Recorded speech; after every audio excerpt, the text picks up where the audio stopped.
Okay, swear, this is the last time I make this video. I've done this 3 times, and they're 40 minutes long each. Okay, first time I did it, someone walked in on me and kind of messed the whole thing up, so I just erased it. I didn't get that far into it anyways. So I finally came up to the studio to film the second time I did it. Second time I spent 2 hours filming, found out I didn't hook up the microphone properly. There's no audio. Unless you can lip read, it was worthless to anyone. And the third time, just now, I forgot to put the SD card in. Okay, so now this time, I'm going to get here. I'm going to verify. Okay, I have half battery. Microphone's working. And it's recording. Okay. We're good. Should be. I have plenty of experience explaining it, so it shouldn't be taking me too long this time. All right, we're going to talk about hiding spells, Dragon Ash. They're distinctively different, and they have distinctively different purposes. There's uses, and there's good uses, and there's bad uses that just really don't help you in certain circumstances. We're going to talk quickly about the hiding spell. It came about because of the war that happened between the humans and the giants.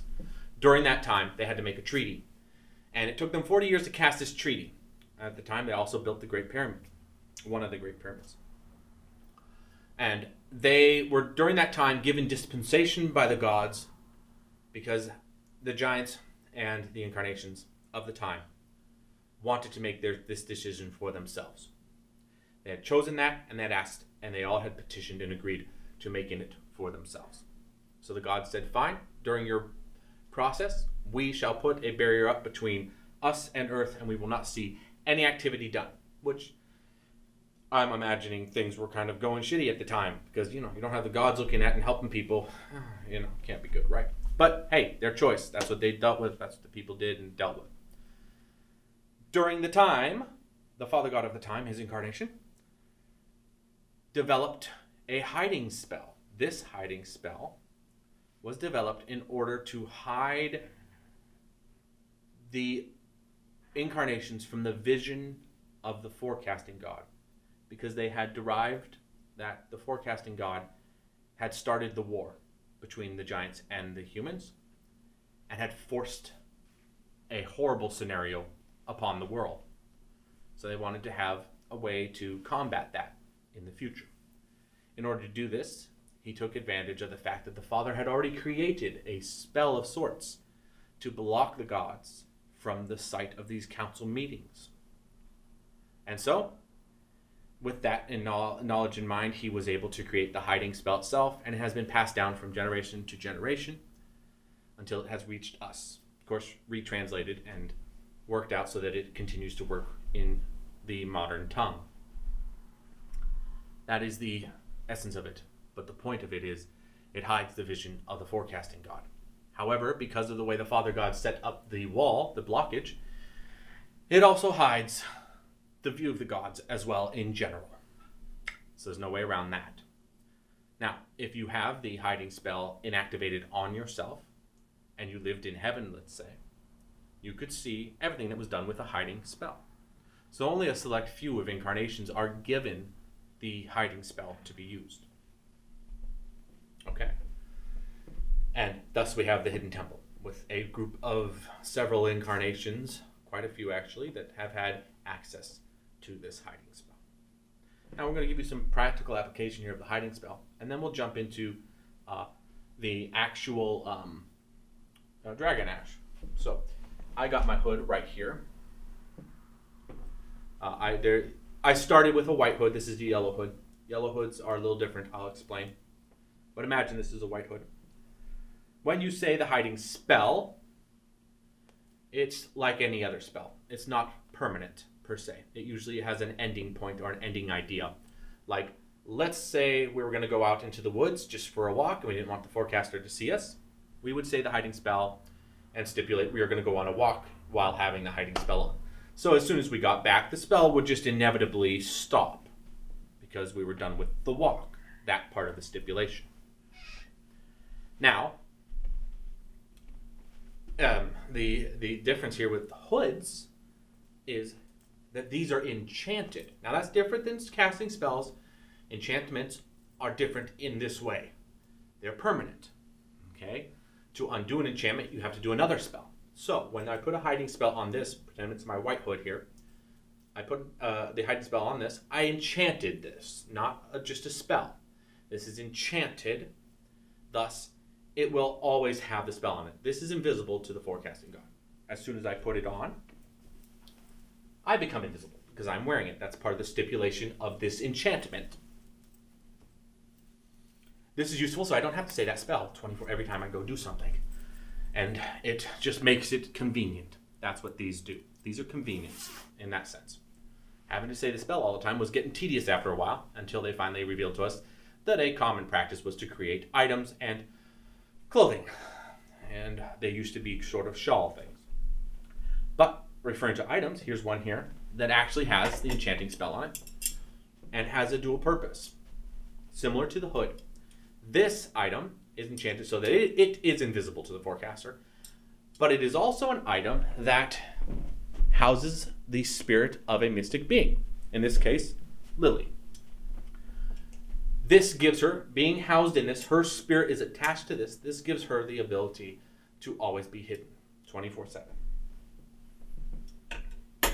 Little leprechaun, I don't know, that's a little tree spirit, I believe, or tree elf we call him. Anyways, that one was passed down to us. It was pre-designed for this purpose, and they went through, the former incarnations went through quite a lot to make that. Okay, so first thing we need to clear up and make sure we're all clear on here. The hiding spell just does one thing, and one thing alone.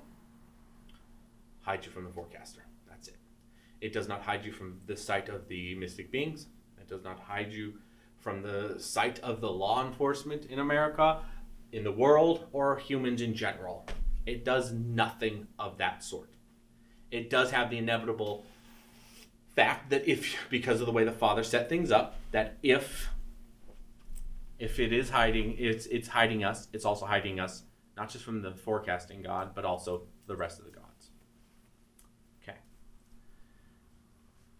So in that scenario, it could be used nefariously. However, they trust us enough not to. So we don't worry about that. Let me fix the facial recognition on this guy.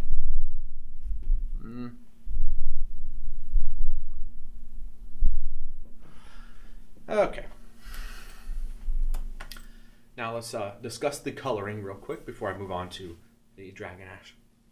The coloring simply is a way to, as a practitioner, define what your hoods do. Each color has a different purpose. Not really color, but each hood has its own purpose. This hood is designed to help amplify Father God creative powers. That's all it does. I used to think that I could forecast in it and I'd be a better forecaster. It has nothing to do with forecasting. I'm not a forecasting god. I'm a creative godhead. Is my godhead. He's the creator. I do have a little bit of jack of all trades in me in that sense, but I do have maybe a small amount of forecasting ability. And in fact, that same amount of forecasting ability that the Father has, he is granted to the Mother as well. Thus, she can sort of have Mother's intuition. However, in this scenario, this is simply useless to me right now, because all it does for me is makes it so that in the magical realm, my powers as a creative god are more effective. So I've never had to use these powers in the magical realm to create more things, be creative in the magical realm. I may in the future, I don't know, but as it is, it doesn't really do much for me in regards to a hood. Now the green hood and the red hood may, but I haven't really gotten to the point of enchanting those for their purpose. We've been a bit too busy to get to standard practices in the temple.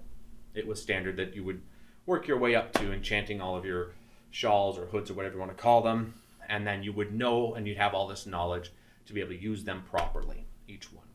Like I said, white is just standard. All it does is what it does. It just turns you invisible to the forecaster, and it has the second thing I want to talk about, Dragon Ash. So, as we saw, this turns me invisible to the gods, not to mystic beings. If they are in the magical realm, floating around here, they can see and hear what I do. They can observe the magic that I do. However, if I didn't want them to see my face or hear it, I would simply do this. So, in this sense, I am blinded to them. They can't tell who I am. I'm blurred. And my vocals that come out are blurred. This is useful to a degree. But the drawback to it is the fact that if we play back this video, they can hear every word that I said. It only does it in the current state. And this is because of the nature of dragons. Dragons, these types of dragons, ice dragons in particularly here, because this is done with an ice dragon. This one is more like an animal, but it has an ability to travel in between the two worlds. And it's physical. It's a very physical thing. The ash is physical on here. So, while a mystic being is in the magical realm and a dragon comes into the physical world, the mystic being automatically loses sight of that dragon. Sort of a animal defense mechanism if it's being hunted. Likewise, if the dragon goes back into the magical realm, if someone is in the physical realm, that person or being could not see it while it was in the magical realm. So having this ability to transition back and forth has made it so that they can survive in very oppressive environments. However, if you are able to catch one like I was and slaughter it and turn it into ash, you can apply that to your mask. So, that's all well and fine, but if you're at home and you're teaching or you're talking with your group and you're probably doing a 1 to 2 hour session of figuring things out, the likelihood is a mystic being is simply going to take a recording device of some kind, throw it in the physical world where you're not looking, record everything you say, and play it back. Doesn't do you much good if you're stationary. However, if you're out on a mission, walking around, and you don't want a mystic being to observe what you're doing and to see your face, then this is great because the likelihood of them throwing, you're out in the woods throwing a tape recorder down and catching your conversation is probably not good because you're probably trekking along. So the likelihood is they're not going to really go through that effort at that point because it takes a lot of power to send something into the physical realm for them. So it's useful to a degree, but only in certain circumstances. And as we have not gone on missions as of recently, we haven't had to really deal with these. So the hoods have kind of fallen on the back burner of things, and I wanted to clarify them so we all know exactly how they do and what they're going to do for us. If you have a yellow hood, those of you who do have a yellow hood, your natural powers are amplified when it comes to the magical realm. So the natural powers that you have in regards to that type of thing will work better. Like I said, for me and for the mother's incarnations, it applies the same. It's not a natural power for us to forecast. However, we do have sort of a gift of it. It does come to us from time to time. Well, her in particularly, it comes to her from time to time. Me, I have to work at it. So it's not something that these would actually help us with on that. So these are useful strictly for a out in the field atmosphere. That's pretty much that.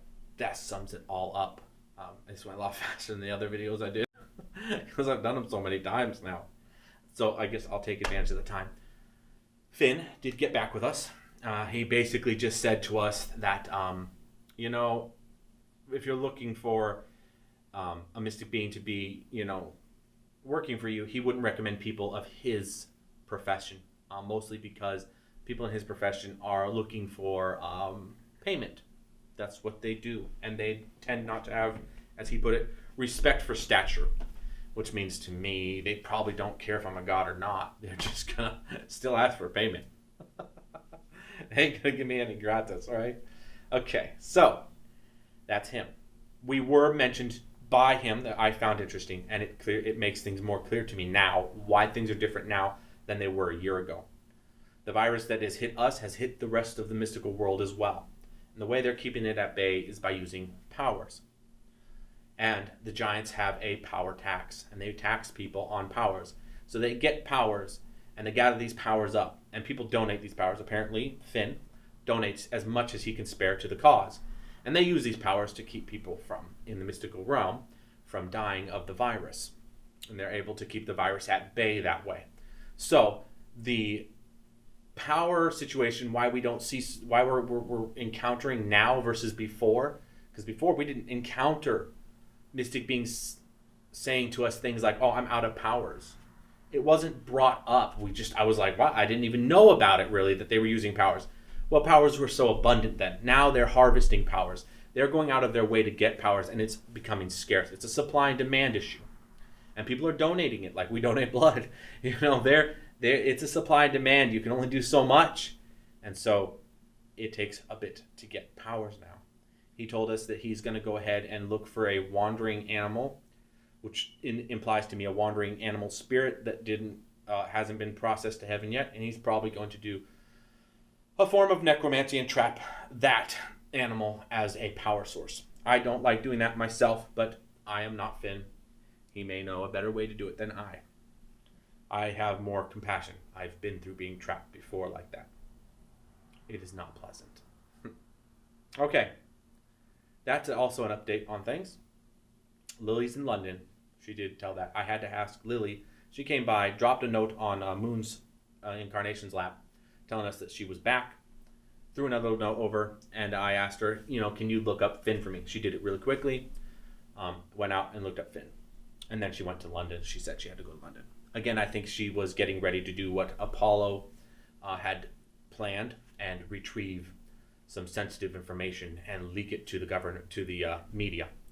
So now she's out of powers, and we're all out of powers, and it's hard to come by powers now because of the situation and the giants. This is likely why they asked for powers from Beauty. They asked her to give them 5 power stones. So we had to accumulate 5 power stones.